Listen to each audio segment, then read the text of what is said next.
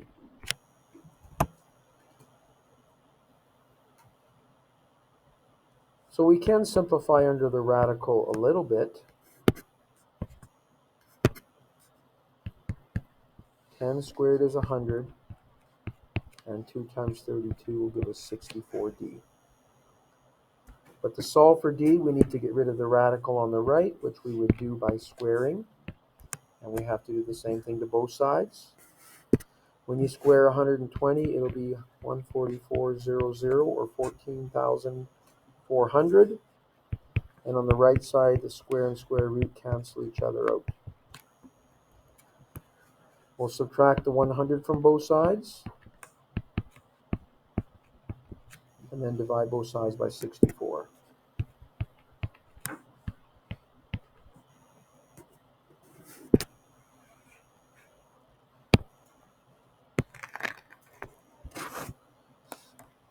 So I got 14,300 divided by 64. And there's our d value. And if you round it to the nearest tenth, approximately 223.4 feet.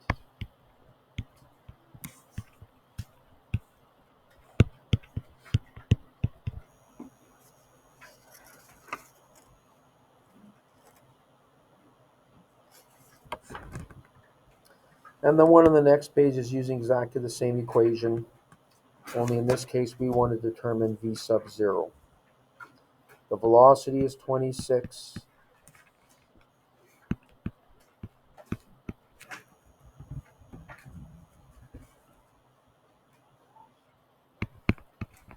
The acceleration in this case is in, because we're talking about velocity being in meters per second, the acceleration in due to gravity in metric units is 9.8 meters per second squared. Have a good weekend. And d, the distance is 34 meters. So again, we can simplify under the radical.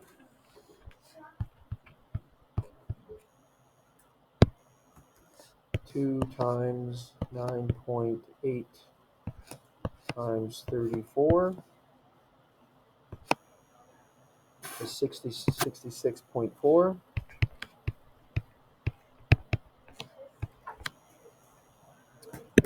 We would square both sides now to get rid of the radical on the right. 26 squared is 676. And that'll be v sub 0 all squared plus 666.4, which we would subtract from both sides.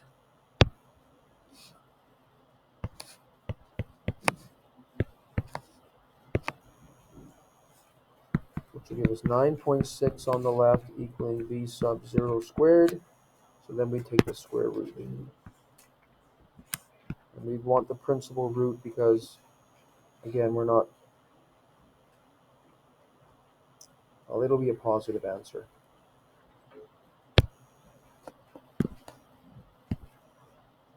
The only way velocity could be negative, I guess, if it's slowing down, but this ride is going down, so it has to be speeding up. Whoa, try that again. 9.6.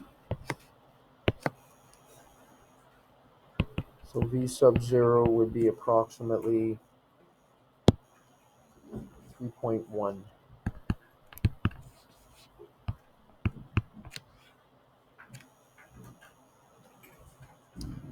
Okay?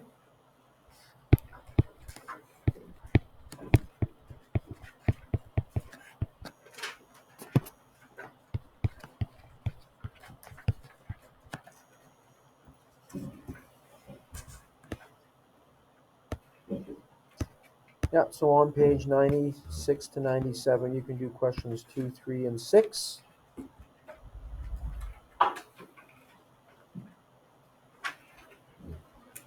Simpson solutions for Google Classroom so you can check your answers.